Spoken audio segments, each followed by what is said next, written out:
Everyone thinks millionaires have some secret playbook. After spending 2 weeks side by side with Aleksandar Svetski, I can tell you the truth. It's not what you think. Svetski made his millions through his startup exit and his early Bitcoin investments. He is the author of the Bushido of Bitcoin, and we just spent 2 weeks together in B2C Prague and at the Nomad World Fest in Bansko, promoting his new startup, Satlantis. If you're grinding but not growing, if you're busy but not building wealth, if you feel like you're missing something that the successful people know, you probably are. These aren't theories or guru bullshit. Here are 10 real principles and lessons I saw Aleksandar Svetski use daily. The stuff you only see when you are actually there and able to ask direct questions consistently. And I will tell you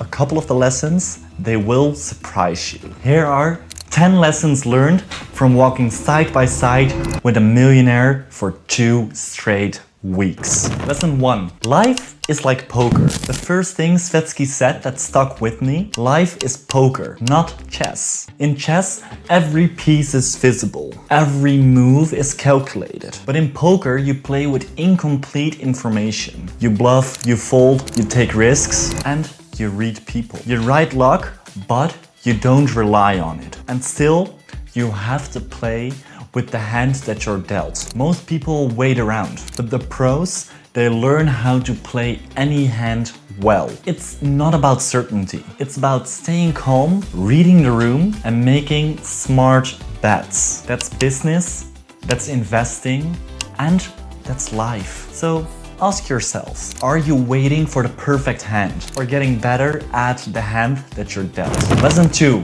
Build on what's already there. One of the first things that I've noticed watching Svetski work, he never starts from zero. He plugs in. Take Satlantis, the tech startup. It's a social network travel app. So what's the one thing that you need? Users. Instead of trying to drag people from scratch, he built it on top of Nostr, a decentralized social protocol with already over 100,000 users. No reinventing the internet there, just building smarter on top of it. That shift in thinking changes everything.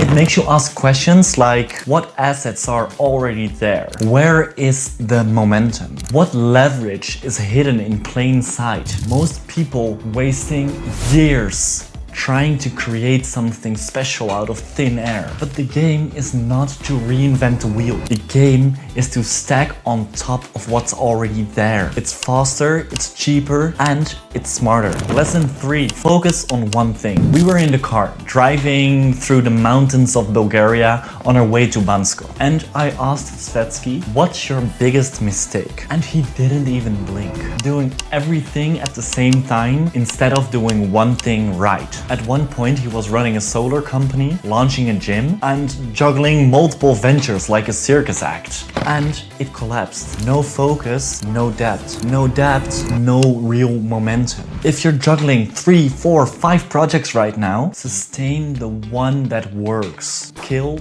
the rest. Do one thing well. So well, it will break through the noise. Then, and only then, stack the next layer. This is how empires are built. Not from multitasking, but from mastery. Lesson 4. Push before you pull. I asked Svetski about the roadmap for Satlantis. He looked at me and said, in the beginning, you push, always. Most people get this backwards. They launch something, post once, and then wait. That's not how it works. At the start, you push it. You push energy into the conversations. You push through crickets, doubt, slow traction. You earn every inch. And if your product is solid, if your vision is real, eventually something shifts. The momentum flips, the tipping point hits. Then you can start to pull.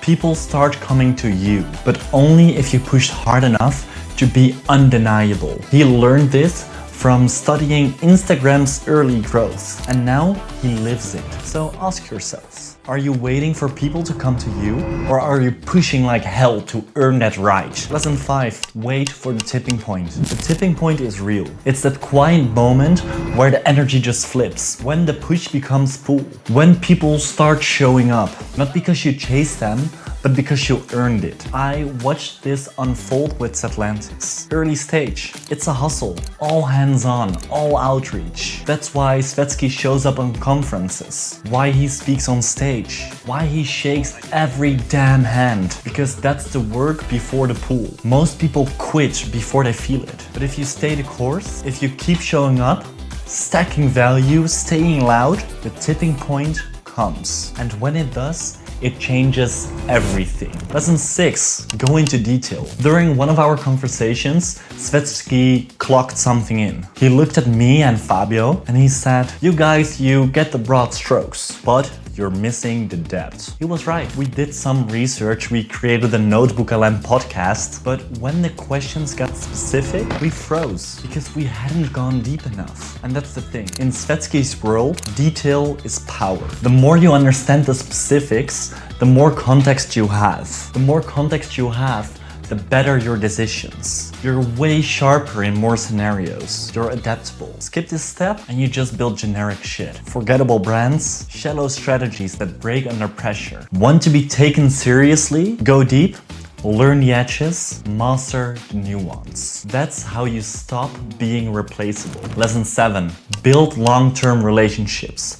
No matter what. We're sitting in a room full of founders and Svetski was giving a talk about raising capital. He didn't start with a pitch deck. He didn't start with a valuation. He started with relationships. He told us how years ago he built a newsletter. Not to sell, but to share ideas, values, and perspectives. No expectations. Now, fast forward, those relationships became the first investors in Satlantis. Why? Because they knew him, because they showed up long before he needed anything. That's the key. The relationships you build today become the doors that open later. And most people miss this. They focus on quick wins, cold pitches, transactional things, transactional thinking. But when shit gets real and you need backup, you wish you knew people who knew your name before you needed a favor. So here's the play. Prioritize connections, maintain it, give value without asking. Because when the moment comes, it will not be a cold DM that saves you. It will be the trust you build over years. Lesson 8, missionary versus mercenary leadership. Svetski broke it down like this. Missionaries lead, mercenaries follow. A missionary has skin in the game. Equity, vision, stakes. They're not just doing a job, they're into fight. A mercenary, they clock in, do the task and follow. But they don't lead. They don't own the outcome. And here's the kicker. If you put a mercenary in a missionary seat, your whole project stalls. The people Svetski had around him weren't passive.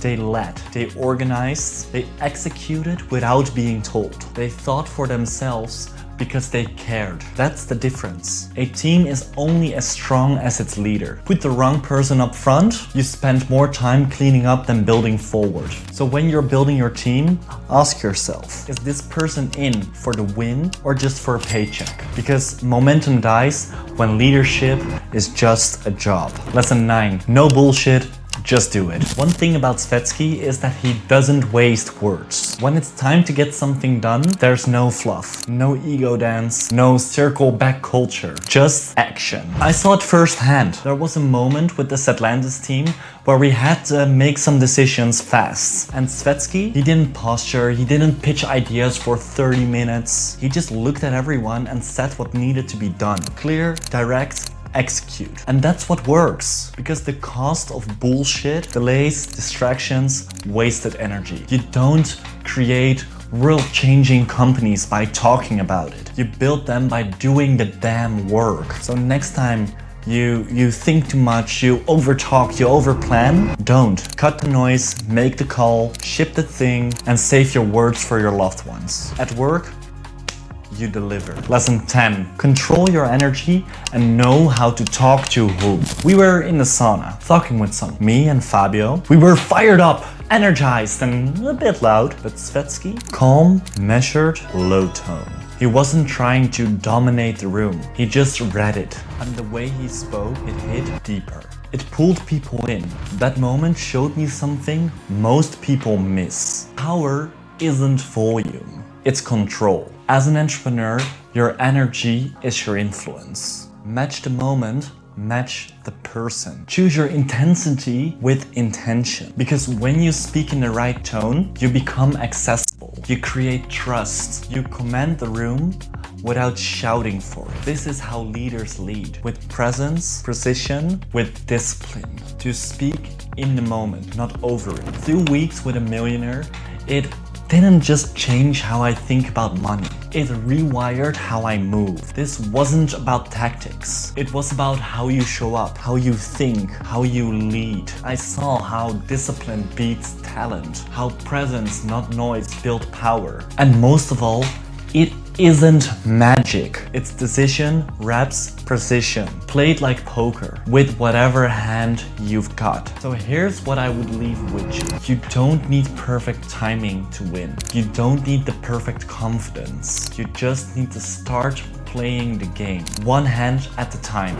Now, if this hits something in you, hit subscribe. Share this with someone who needs to wake up, and stick around. We're just getting started. Visionaries, as always, take action, and I see you later. Ciao.